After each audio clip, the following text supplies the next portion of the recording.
Hello दोस्तों, आपका स्वागत है हमारी यूट्यूब चैनल ऑलवेज न्यू 142 पर। तो मैं राकेश कुमार।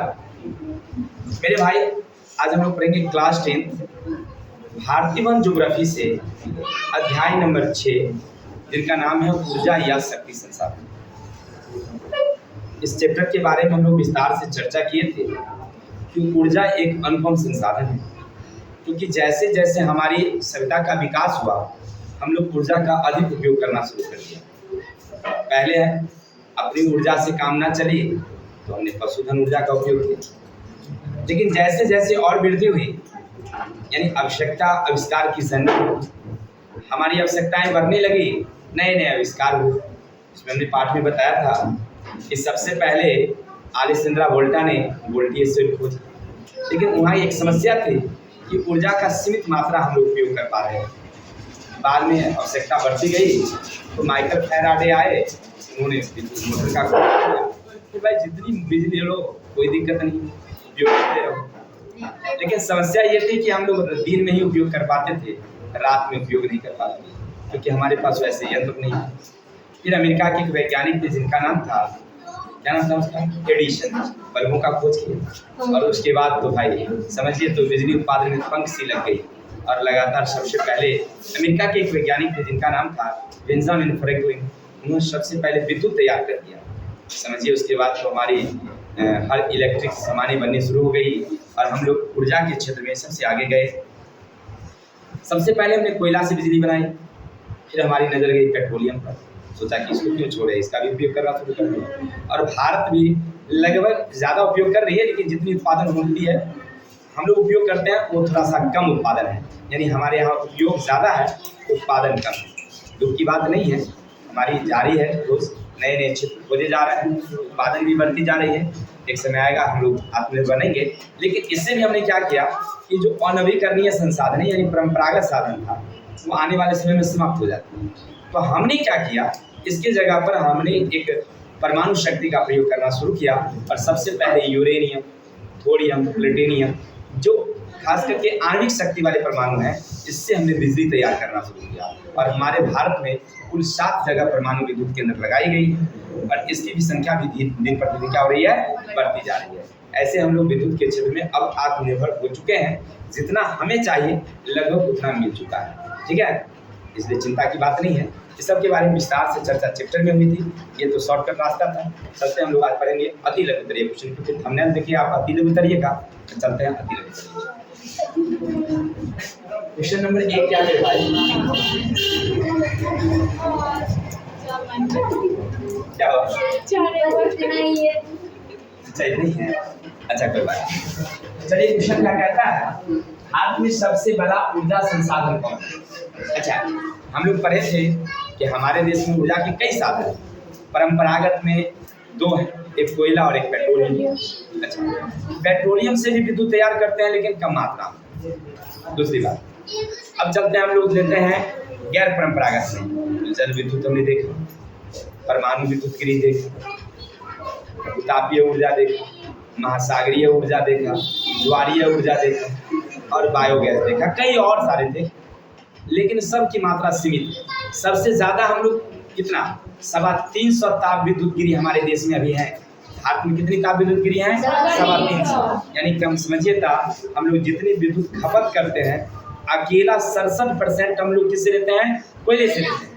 बाकी जो बच जाती है 33% वह कुछ पेट्रोलियम से लेते हैं, कुछ परमाणु शक्ति से लेते हैं, और थोड़े थोड़े हम लोग लेते हैं सौर ऊर्जा से भी लेते हैं। तो कहने का अर्थ है सबसे ज्यादा किससे, कोयला। हमारा सटीक आंसर क्या जाएगा भाई, सबसे बड़ा ऊर्जा का साधन क्या है, कोयला। उम्मीद है समझ में आ गया। आगे चलते हैं।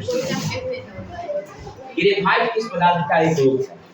आप लोग केमिस्ट्री में पढ़े होंगे, कोयला का 2 रूप होता है, यानी कार्बन के 2 रूप हैं, एक है हीरा और एक है ग्रेफाइट। अब देखिए जो बच्चे काले हैं, अगर जिनको हमारी बातों से थोड़ी सी भी दुख पहुंची होगी तो समझेंगे कि उन्हीं में एक चीज छिपा होता है, हीरा, जो दुनिया का सबसे कीमती चीज है, ठीक है। कार्बन यानी कोयला में ही रहता है, क्या रहता है, एक हीरा और एक ग्रेफाइट। ऐसे ग्रेफाइट का रंग धूसर होता है नहीं, यानी कहने का समझिए कि उसका रंग ग्रेफाइट वाला है, लेकिन उसका दिल जो है ना हीरा जैसा सुंदर है। चलेंगे ग्रेफाइट सुनेंगे। ग्रेफाइट किस पदार्थ का एक रूप है? तो कोयला यानी कार्बन का। याद रखिएगा कार्बन के कितने अवरोह? 2, एक हीरा और एक ग्रेफाइट। ठीक है, हमसे पूछा जा रहा है ग्रेफाइट किसका अवरोह? अच्छा, ग्रेफाइट देखे कि नहीं आप लोग? देख लिया। पेंसिल का जो अवरोह होता है ना, लिखते हैं ग्रेफाइट। कोयला का सबसे निचली परत में ना वो पाई जाती है, उसी में हीरा भी रहता है, याद रखिए। ठीक है, पेंसिल में हीरा नहीं रहता है, पेंसिल में कार्बन में हीरा रहता है वो का। चलिए तो समझ गए ना ग्रेफाइट किसका अवरोह? कोयला। आगे नाम है, ध्यान रखेंगे, कैम्बे ग्रेवांच। कैम्बे ग्रेवांच किस राज्य में स्थित है? याद रखिए ये जगह का नाम है कैम्बे ग्रेवांच क्षेत्र। ठीक है ना, जैसे देखिए हम लोग झारखंड का पढ़े थे कोयला क्षेत्र नहीं, जैसे गोंडवाना समूह का कोयला वहाँ देखिए, जिनमें झारखंड में झरिया था, बोकारो था, धनबाद था नहीं। इसी तरह से उड़ीसा का कुछ हमने देखा था कोयला क्षेत्र, फिर हम लोग लोहा का क्षेत्र देखा नहीं देखा। तो उसी तरह से एक जगह का नाम है जिनका नाम है कैम्बे ग्रेवांच, किस राज्य में स्थित? तो याद रखेंगे कैम्बे ग्रेवांच क्षेत्र कहाँ है? अब आगे भारत में पहला जल विद्युत केंद्र कहाँ और कब स्थापित किया गया था? तो हम लोग इसके बारे में चर्चा की थी।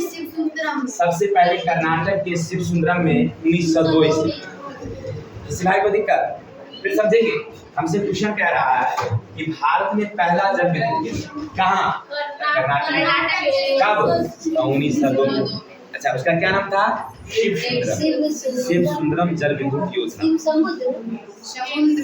शिवसुंदरम होगा या शिव समुद्रम भी होगा, नाम देख लीजिएगा दो बार।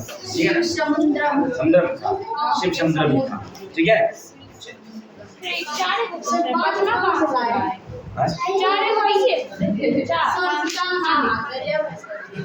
बच्चे किताब दिए होंगे उसमें होगा 5 रुपये। चलिए जो क्वेश्चन पेट्रोलियम की खोज पेंसिल्वेनिया में किस व्यक्ति ने की थी? यानी कि उसका नाम था सैमुअल एम कियर। नाम था सैमुअल एम कियर नामक व्यक्ति ने सबसे पहले 1948 में एक जगह है पेंसिल्वेनिया, उसमें खोज की थी। ठीक है, चलिए तो आज के लिए इतने ही छोटे छोटे 5 क्वेश्चन ही थे, मजा नहीं आया। अच्छा कोई बात नहीं, छोटा क्वेश्चन है तो क्या कहीं हम देखेंगे। तो आज के लिए इतनी, कल मिलते हैं वीडियो के साथ, तब तक के लिए अपने भाई को विदा दीजिए। जय हिंद, जय भारत।